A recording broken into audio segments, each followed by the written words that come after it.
कुछ मुअर्रिखों का कहना है कि गबोल कबीला की नस्ल अरब कबीले बनी मदियान से मिलता है। बनी मदियान को बादिया नशीन कबाइल का गिरोह भी कहा जाता है।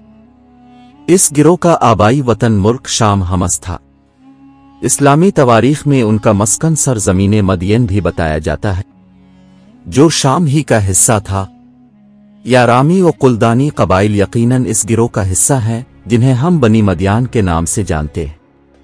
यारामी और कुलदानी गिरोह से 3 कबाइल महद, कुर्द और बलोच अपनी इम्तियाजी शनाख्त के साथ वजूद में आए। मेद, कुर्द और बलोच नस्ली एतबार से एक, मगर उनकी शनाख्त अलग अलग है।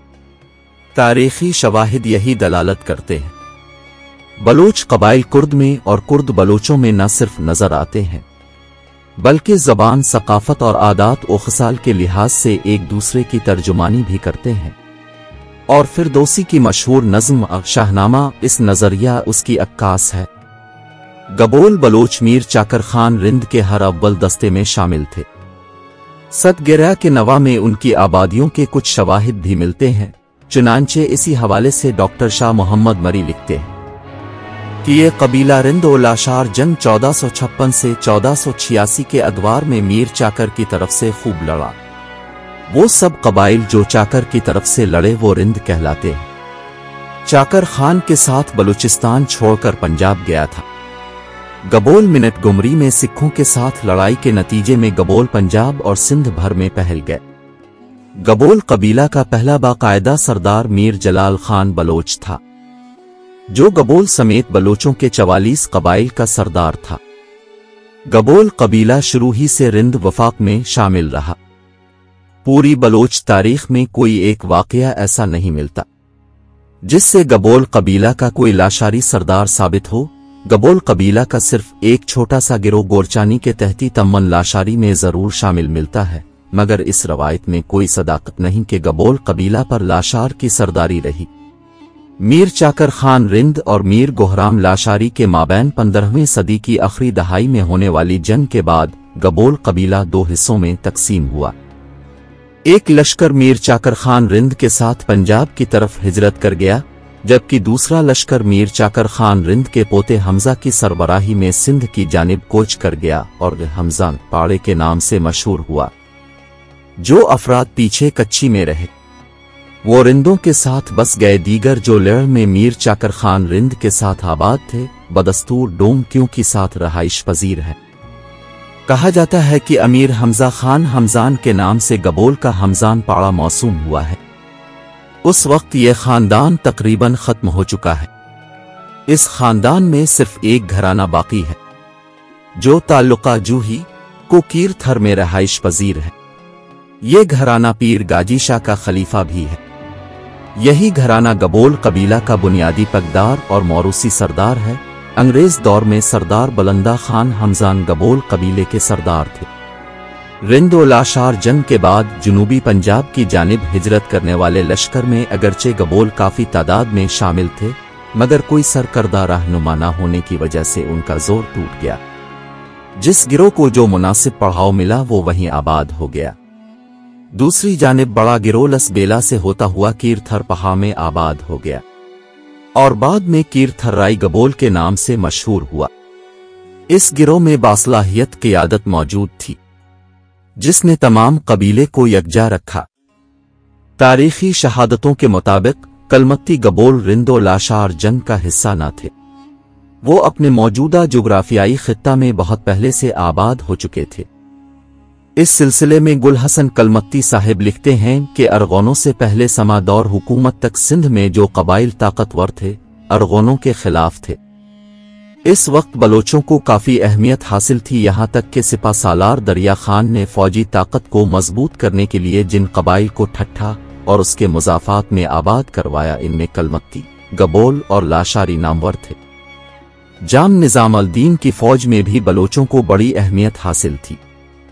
मुगलिया दौरे हुकूमत में कलमत्ती गबोल अब बलूचिस्तान से लेकर केटी बंदर तक ताकतवर थे। जब मुगलों ने रन कच के मकाम पर पुर्तगाली अफवाज को शिकस्त दी तो उनको कलमत्ती कबीले से खतरा लाहिक हो गया। अकबर बादशाह ने कलमतियों की ताकत को तोड़ने के लिए ताकतवर इलाकाई बलोच सरदारों से कलमतियों को अपने मातहत करने की साजिशें की, जो नाकाम हुईं। इस वक्त कलमती गबोलोहे समेत कलमती कबीले के पास 20,000 से जायद जंगी नफरी थी।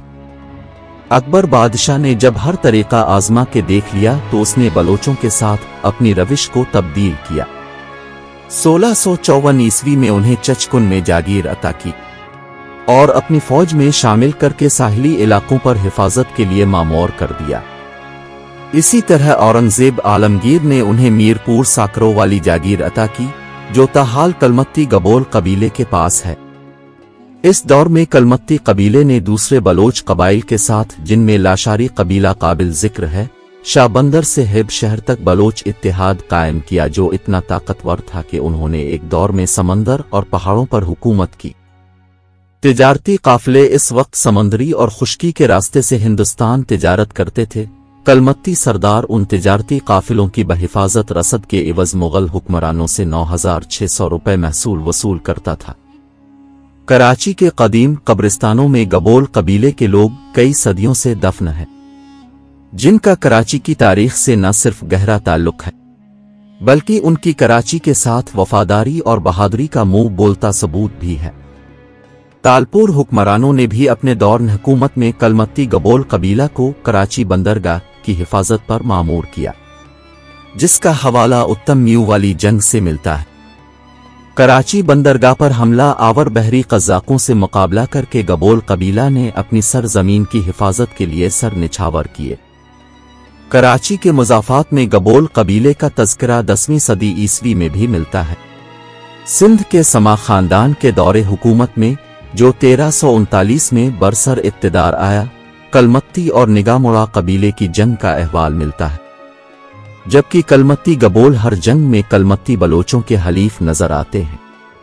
1461 ईस्वी तक समा हुक्मरानों ने सिंध पर अपनी गिरफ्त बहुत पुख्ता कर ली और अपना पाया तख्त ठट्ठा और मकली के पहाड़ों तक वसी कर लिया। ठट्ठा चूंकि एक साहिली इलाका था, लिहाजा समा हुक्मरान अरगोन और तरूखान हमला आवरों के आगे नबर्द आजमा न हो सके। इन हमला आवरों ने समा हुक्मरानों और उनके हलीफों से जंगें की। गबोल कबीला इस वक्त मलीर से मीरपुर साकरो तक आबाद था। 1519 ईस्वी में अरगोन और तरूखान मंगोल अख्तियार में आए, जिनके खिलाफ कलमत्ती गबोल की होने वाली जंगें बलोच रज़मिया तारीख का हिस्सा बन गईं। 1524 में सिंध के बलोच अमीरों ने मुगलों के साथ मिलकर अरगोन और तरूखान मंगोल हुक्मरानों को शिकस्त दी। इस जमाने में गबोल, कलमत्ती, जोकिया और बोरफ्त कबाइल ताकतवर थे, जो लसबेला, कोहिस्तान, मंगू पीर, कराची, मलीर, मीरपुर साकरो और हब में आबाद थे। ये कबाइल मुगलों के खिलाफ भी मारका आरा रहे, जिसके नतीजे में उनकी जागीरात को जब्त कर लिया गया। बाद में मुगलों ने बलोचों की जवाबी हिकमती अमली से तंग आकर जागीरों को न सिर्फ बहाल किया, बल्कि ज्यादा मुराद से नवाजा और उन्हीं को सरहदों की हिफाजत सौंप दी।